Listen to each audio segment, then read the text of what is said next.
দেখো আগের দিন আমি দেখিয়েছিলাম এই তেলটা অ্যাকচুয়ালি হেয়ার অয়েল তৈরি করছিলাম, একটা হেলদি হেয়ার অয়েল যেটা চুলের সমস্ত রকম প্রবলেম থেকে আমরা সর্ট আউট করতে পারবো আর কি প্রবলেমগুলোকে। এর বানানোর ভিডিওটা আমি আগের ভিডিওয়ে দেখিয়েছি আর কি, বানানোর প্রসেসটা। আজকে আমি এটাকে ছেঁকে একটা পাত্রে তুলে রাখবো। এই কাঁচের পাত্রে আমি তুলবো।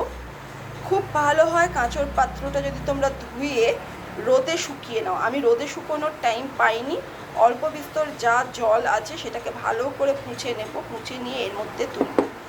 আর আমি ইনগ্রিডিয়েন্টসগুলো একবার বলে দিচ্ছি। এর মধ্যে রয়েছে, দেখো এই যে অ্যালোভেরার গাটা আমি ছাড়িয়ে নিয়েছি। গা মিন্স সাইডে দেখবে অনেক সময় না, সব সময় পাবে সেটা, ওই কাঁটা কাঁটা ভাব থাকে, সেই দুটো শুধু ছাড়িয়ে নিয়েছি, দিয়ে টুকরো টুকরো করে আমি একটু মানে বয়েল করার জন্য দিয়ে দিয়েছিলাম। এর মধ্যে রয়েছে পেঁয়াজের খোসা, জবা ফুলের পাপড়ি রয়েছে, আর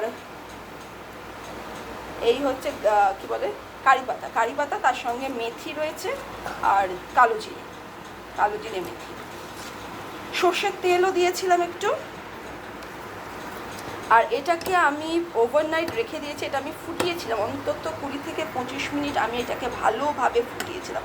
একদম যখন বয়েলড হয়ে যাচ্ছে, সমস্ত ইনগ্রেডিয়েন্টস যখন সফট হয়ে যাচ্ছে, দেখতেই পাচ্ছ যে অ্যালোভেরার পাতাগুলো কতটা সফট হয়েছে, একদম মিশে গেছে। ছোট ছোট টুকরো করেই দিয়েছিলাম, তারপরেও সেটা ভীষণভাবে সফট হয়ে মিশে গেছে।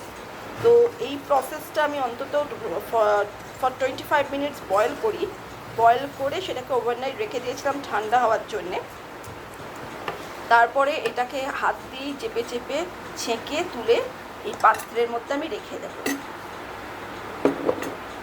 তো এটা আমি সব কাজের শেষে করব, কারণ তেলে হাত দিলে সেই হাতের তেলটা যাতে ওয়েস্ট না হয় তার জন্য আমি সেটা মাথায় মেখে নেব।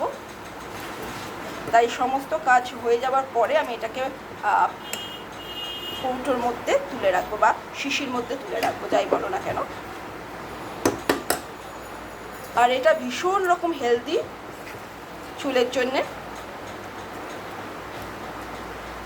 আজকে আমাদের রান্না হবে, দেখতেই পাচ্ছ, মুগ ডাল। মাছটা আমি জাস্ট ভেজে রেখেছি, মুগ ডাল রয়েছে, আর আলু পোস্ত হবে। তো আলু পোস্তর জন্যে আমি কিন্তু অলরেডি আলু সেদ্ধ করতে বসিয়ে দিয়েছি।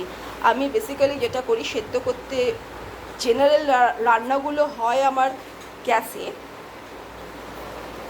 ঝোলের আলু বলো বা তরকারির আলু বলো, সেদ্ধ করতে একটু সময় লাগে। তাই জন্যে আমি অলরেডি ইন্ডাকশানে প্রেশারের মধ্যে দিয়ে সেদ্ধ করে নিচ্ছি। আমার অন্তত এটা 75% সেদ্ধ থাকে, তারপরে সেটা তেলেতে ভাজা হয়।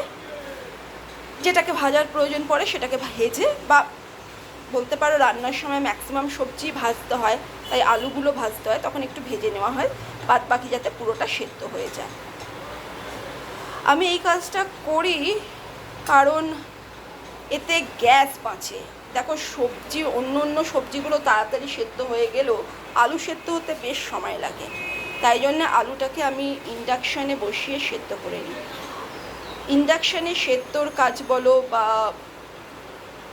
অন্য যেটা, এই যেমন ধরো এই ডালটা যে ফ্রাই করেছি, এই ডালটা কিন্তু আমি ইন্ডাকশানেই ফ্রাই করে নিয়েছি। তো আমি এই ছোটো ছোটো কাজগুলো, ফ্রাই করার বলো বা সেদ্ধ করার বলো, কিংবা একটা ছোট কোনো সবজি তৈরি করার বলো যেটা কম সময় লাগবে, সেইগুলো আমি জেনারেলি ইন্ডাকশানে করে থাকি। তাতে কি